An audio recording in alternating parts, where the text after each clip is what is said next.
So for this one, as a machine part rotates at an angular speed of 0.06 rad per second, its speed is then increased to 2.2 rad per second at an angular acceleration of 0.7 rad per second square. And then it wants us to find the angle through which the part rotates before reaching this final speed. And then part B says in general, if both the initial and final angular speed are double at the same angular acceleration, that's an important condition there. And it says by what factor is the angular displacement change and why. All right, so the first thing I do want to point out is that this particular problem uses the phrase angular speed. It didn't quite tell us whether it's rotating clockwise or counterclockwise to start. However, that doesn't really matter because it's not going to change the magnitude of the outcome. Okay, so you can pick it to go clockwise or counterclockwise. It doesn't really matter. All right.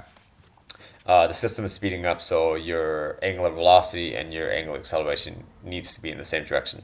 All right, so let's go ahead and crack out part A. To do part A, the easiest way using this strategy is to just use omega f squared minus omega I squared equals to 2 alpha change in theta. That's because you're given an initial omega, you're given a final omega, and then you're given the angular acceleration here. So the only thing missing here is your angular displacement, which is what part A wants us to do. So therefore, to get angular displacement by itself, delta theta, we need to divide both sides by 2 alpha. So that's what I'm going to go ahead and do there. I want to bring the 2 and the alpha down to the bottom left. Omega f is given, omega I is given, alpha is given. So I'm just going to do a little plug and chug. Here, omega f is 2.2, but don't forget to square that. Omega I is given as 0.06. We're going to square that as well. And then in the denominator, it'll be 2 times the angular acceleration. And then the angular acceleration is given as 0.7. So simplifying the calculator, the numerator reduces down to about 4.836, and then the denominator 2 times 0.7 is just 1.4. And if we simplify that further, you'll get a value of about 3.45 rad. Okay. And since it didn't specify whether it needs to be an angle or rad or rev, I'm just going to keep it in the proper unit for rotational motion stuff, which is in units of radians. All right. That is part A. Again, this is the quickest strategy. I'm just going to go ahead and leave it at that. Part B, it says in general, once again, if both the initial and final angular speed are double, what happens to the angular displacement? So let's go ahead and just use this function that I already isolate for. So angular displacement is simply omega f minus omega I divided by 2 alpha. For this one, the first strategy I'm going to do is just do a little plug and chug. However, I encourage you not to, just by thinking about it. So this method is just to validate the outcome. So it says if the initial and final angular speed are double. So instead of 2.2, I want to double that. That'll give us 4.4.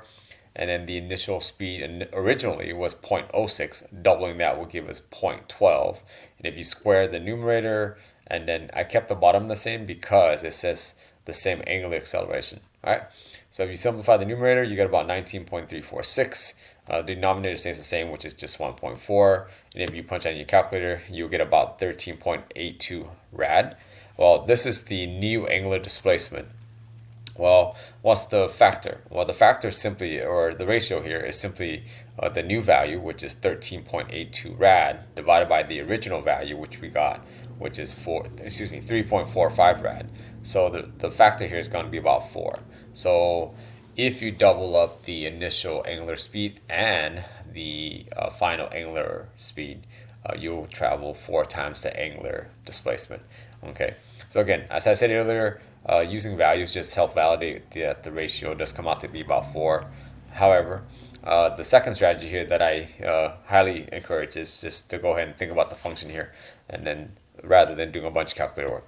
So instead of plugging in 4.4, I'm just going to say this is 2 omega f. Whatever omega f is. I know the value is given, but it doesn't have to be 2.2. It can be any given value, and the factor doesn't change.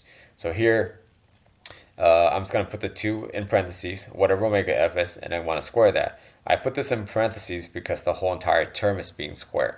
Likewise with the initial omega. So the 2 here in front of omega needs to be in parentheses.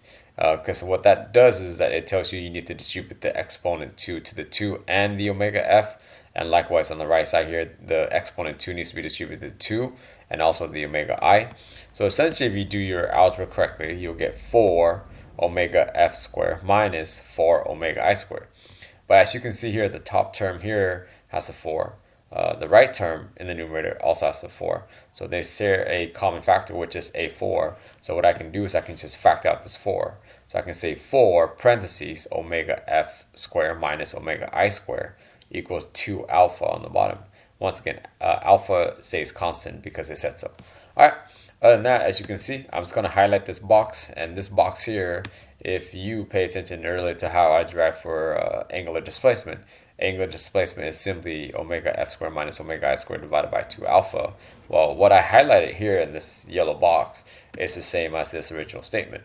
So instead of saying omega f squared minus omega I squared 2 alpha, I can just go ahead and replace that whole entire highlighted box with just change in position, or change in angular position here. Okay.